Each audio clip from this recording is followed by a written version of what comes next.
This is the On the Pony Express podcast, hosted by Billy Embody, brought to you by Epic Estate Wines. Walking strong on the Pony Express, a weekly segment with SMU alum, owner, vintner of Epic Estate Wines, Bill Armstrong. Epic Estate Wines, world-class wines from Paso Robles wine country. Learn more, Epic, EPOCH, epicwines.com. And now your host. Billy Embody. 1, 2, 3, let we go. Welcome in, ladies and gentlemen, to another edition of Walking Strong with Bill Armstrong. Happy New Year. Happy New Year, baby. Yeah. You know, can you believe this? We're a cold day in Dallas. Yeah, chill. What do you probably think this is? Probably wind chill of about 45 Yeah, 40s. out here? 40s, yeah. It's nice. Yeah. You said you came to SMU during one of these kind of days. My first visit to SMU was right around this time of year on a day like this. And I had it among the top schools, and then I came back on a postcard day, and that was it. Oh, man. My first day at SMU, my parents didn't bring me down here. They just put me on a plane, and I ended up hanging out at the pool. And there is no way. I turned down Stanford because I saw all the girls at the pool at SMU. I'm like, I'm not stupid. You know? Right decision. Worked out for you. What do they say about Stanford? 9 out of 10 girls in Stanford or in California are gorgeous, and the 10th goes to Stanford. I don't mean to say that to my new ACC team. Yeah. Hey, listen, I've got a wine that you've never had before. No, Hardly never. anybody has tried. Very cool. Okay, this is a dessert wine. Okay. And it is absolutely, it is fantastic. And so it's a port style wine. And the reason I picked it for this week is because we call it possibility. And now that we're in the ACC and we're in the big time, the possibilities are endless for SMU. So that's how we did this. Love it. I brought an extra bottle for you. Thank you. And for Michelle, she can only smell it for the next 4 weeks, 4 months. 3 months. 3 more months. Yeah. Well, she's in the third trimester, right? Yes. So I think technically you might be able to sip a little bit. Yep. I don't want any letters about that, because. Okay, let's talk about. We don't have a lot to talk about today. No. Let's talk about. Cheers. Yeah. Cheers. Isn't that a great smell? Possibly the best dessert wine I've ever had. It is fantastic. It's like port. It's a port style. Yeah. Anyway, so let's talk about the Fenway Bowl. Yeah. Or the Wasabi Bowl. Yeah. Was it just it was a game day, and it was just and I was on the field the whole game, froze my ass off, and I wanted to be loyal to the guys. They're out there freezing their ass off, so I thought I would too. And I was so wet, it was a joke, and I can't even describe to the fans what it was like. It started off bad and it stayed bad. Yeah.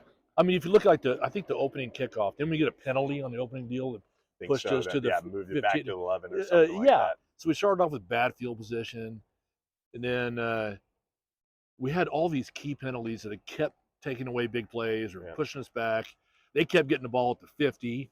We kept getting it on the 10.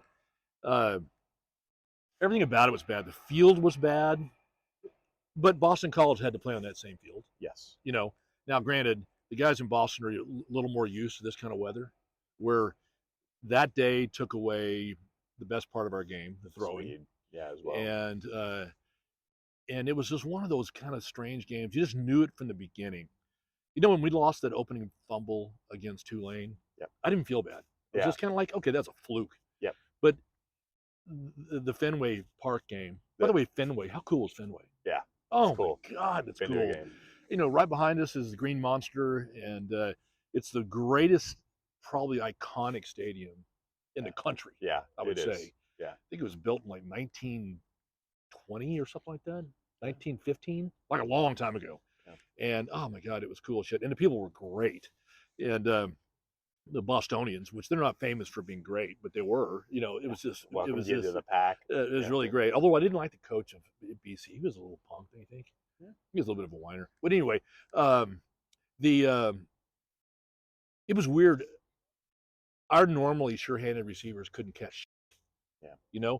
Moochie had key plays. I mean, Moochie had that really long throw to him that he just hit him right in the hands, and he dropped it.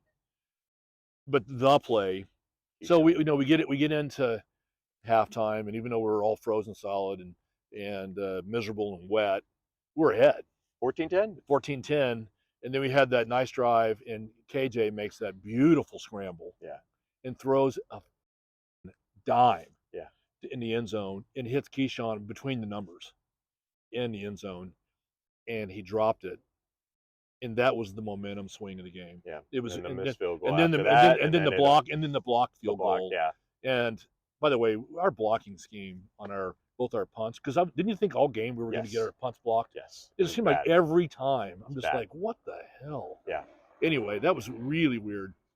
But anyway, I don't give a shit. It's the Wasabi Bowl, for God's sakes. Yeah. Who gives? Yeah, I mean, nothing about that game changes the fact that SMU had to go out and do what it's been trying to do in the portal. Get the new defensive linemen, because they're losing 3. Losing 4, really. Like, they had to go out and address the offensive line. They got to do all these things to get ready for next year. And, I mean, Kevin making his second start, there were moments when I was like, wow, he's rolling. At halftime, he was well on his way to having a terrific day. Outside of the fumble on the opening drive. And then they just, again, you know what? A couple key plays here and there, and all of a sudden you're having to fight back in the rain. Oh yeah, and I've never seen so many missed tackles. Yeah, have you added them up? I mean, it had to have been 20 missed tackles. Trying to plant and make plays on that field with as fast as their quarterback Castellanos is, boys, their quarterback, he was good. Good runner. He was really good runner. He's tough as nails because he got hit hard, both in the backfield and on the runs. And so, so anyway, that was. But at the end of the day, it's the Wasabi Bowl. Who gives? By the way, bowl season has turned into a joke. Yeah. I mean, who would want to play in the Duke's Mayonnaise Bowl? Yeah. You know, how about the Pop-Tart Bowl? That was funny. I did like the Pop-Tart. Pop-Tarts are a lost, I know. We all brand love, until we now. all love. Now we're talking about them on our pod. I know, unbelievable. Anyway, so but you look at like the Georgia-Florida State game. Yeah, you feel for Florida State unless I don't know. I mean, I don't at all. Florida State's they're just been throwing little impetuous tantrums. Now they're going to try to sue to get out of the ACC. Yeah, they're going to get their ass handed to them. On that lawsuit. Anyway, I mean, whatever. We're going to play Florida State next year. So they're gonna I don't want to piss them off too bad. They're going to be hanging out with us right here. Yeah, absolutely.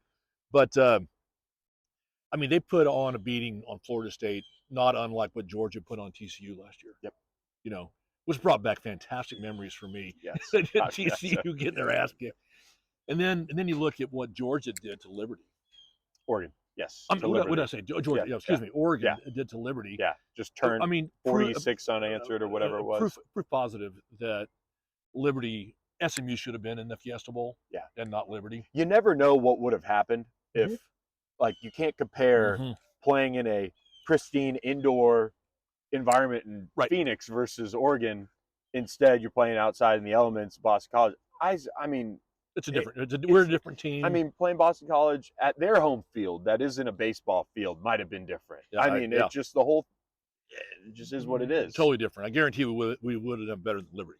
Yeah, no doubt about that. I did feel sorry for them. Yeah, but Oregon could have put up 75. Yeah, I think just like Georgia could have put up 100. Oh, they against Florida 100%. State. They were playing their second string in the second quarter. Mm-hmm. You know, by the end of the game, they were putting in the coach's kid just to play. To get some time. So the bowl season has lost its magic. I mean, I'm ready for the expanded playoff. Oh my God, yes. I mean, it's going to be so much better. Yep. Speaking of that, those are both good semifinal games. Yeah, they were really good. How about Washington? I'm shocked how good Washington was. They're shocked. tough. They're just slept on. Oh man, I like their coach a lot. I like their coach a ton. Yeah. And they're playing the coach I like the least in Michigan next week. Yeah. So I'm really pulling for Washington against Michigan. Me too. I was glad to see Michigan beat Alabama because Alabama, I felt like they kind of backed in a little bit this year. Yep. And but everybody wanted to have Alabama, and the Nick Saban, aura needs to be dampened a little bit. Yep. So I was kind of glad about that. And those are probably two of my least favorite teams. Yeah. Take away TCU, which is my least favorite team. Baylor, second least favorite team. Mm-hmm. Alabama and Michigan are my top 5 least favorite teams. So I didn't give a who really won. Who's your least favorite ACC team? I almost just said Florida State. I don't have a least favorite yet. Well, the family vibes are good. I'm just digging the ACC thing, man. I'm just like, so I'm glad to say goodbye to TCU. And by the way, why do you give a shit if we really beat TCU next year? Does it really matter? Doesn't matter in terms of it's a non-conference game. I just think it would be nice for SMU to be able to have those bragging rights, at least in one of these final games. Yeah, maybe. I wouldn't be surprised between now and the game against TCU next year they try to get out of that game. I wouldn't shock me. I'm much more though about could care less if SMU goes winless against the Power 5 non-conference and then wins the ACC. Right. That's.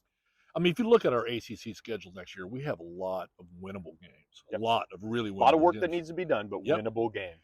And we have been crushing it in the transfer portal. I mean, absolutely crushing the transfer portal. I think it's top 10. Mm-hmm. It may be top 7. It was 7 last I looked. Yeah, so top 7 in the country. Think about that. Yeah. And I was talking to the coaches today, and we have probably 4 more that we're going to get. Breaking news. That's like 15. Yeah. So we're going to have, well, that'll probably be top 5. Yeah. By the time we're said and done. Nope. There are very few schools that will lose guys to the portal that they're okay with losing. Guys need fresh starts, whatever, and then replace them with such upgrades that SMU has. Isn't that good? Damn. Yeah. Anybody out there, and you're wanting to get lucky, I highly recommend you calling up Epic and buying a bottle of Possibility, because I'll tell you what, if you drink this with your significant other and it doesn't happen for you, it's your fault.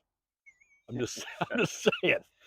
All right, let's talk transfer portal. These guys better than me. Yeah. I mean, we have like 4 defensive linemen, right? Yeah. We have 3 offensive linemen, 2 from Oklahoma and 1 from that big West Virginia kid. He's a defensive lineman. Oh, is he defensive lineman? Yep. Okay. Yep. That's right. He is. Yeah. And then we got I was this. Like, are you about to break some? No. I wish. I would never do that. But yes, even though I might have some news, but I'm not going to release it. So ooh, keep them watching. No. And defensive back. That defensive back from A&M. Yep. Really good. Yep. Really good player. I've known him a long time. Oh, is that right? Yep. Good. Yep. Deuce and his brother's Davion Harmon, who plays professionally and was a high-level recruit. Larry Brown recruited him. Oh, you're kidding? Yeah. Way back in the day. Larry Brown. Yeah, that's SMU. For basketball. Yeah. Oh, I thought you were talking about football. Yeah. Yeah. So known Deuce a while. Anyway, you guys know where we are. We're in front of the Devon College sign. And by the way, one of my very best friends, Bob Devon Jr., right here. Boom. Bob, love you, buddy. He was the chairman of the board of SMU. His dad, Bob Devon Sr., was a 10. On a scale of 1 to 10, he was a 10. Funniest guy you have ever met. And Bob Devon Jr., maybe the second funniest guy you ever met. Get him on. We could get him on a podcast, but when he's around you and I, he's clean cut. Yeah. But when he's not around, when it's just he and I, he tells the most nasty jokes. I mean, like literally filthy. It's just hilarious. Bob, I love you, man. Anyway, we're digressing here. Yeah. So, so transfer portal, crushing it. Yes. And but it's really interesting is the coaches, when they tell me what they're most proud of is the 2025 recruiting class. Yeah. They said that will be top 10. Yeah. They've got a good shot to do it. Yeah. I mean, they're off to a great start, multiple 4 stars, a lot of guys in Dallas that they're very, very high on, and they're sitting in good early spots. That has a chance to be a class that people look back on, and there's a lot of players that have come through that have set the standard of play on the field. That's the class that you can look at and say that's going to set the standard in high school recruiting. Yeah, all to a brand new bar. Yeah, I love that. I mean, it's like we're going to be South Dallas on steroids here, right? Mm-hmm. Between Duncanville and DeSoto and yeah. Oh my God. So anyway, what else? Oh, we're going to continue the podcast. Yes. By popular demand, our tens of fans have said they want us to do this again. So why don't y'all send us ideas of what you want us to talk about before the season starts?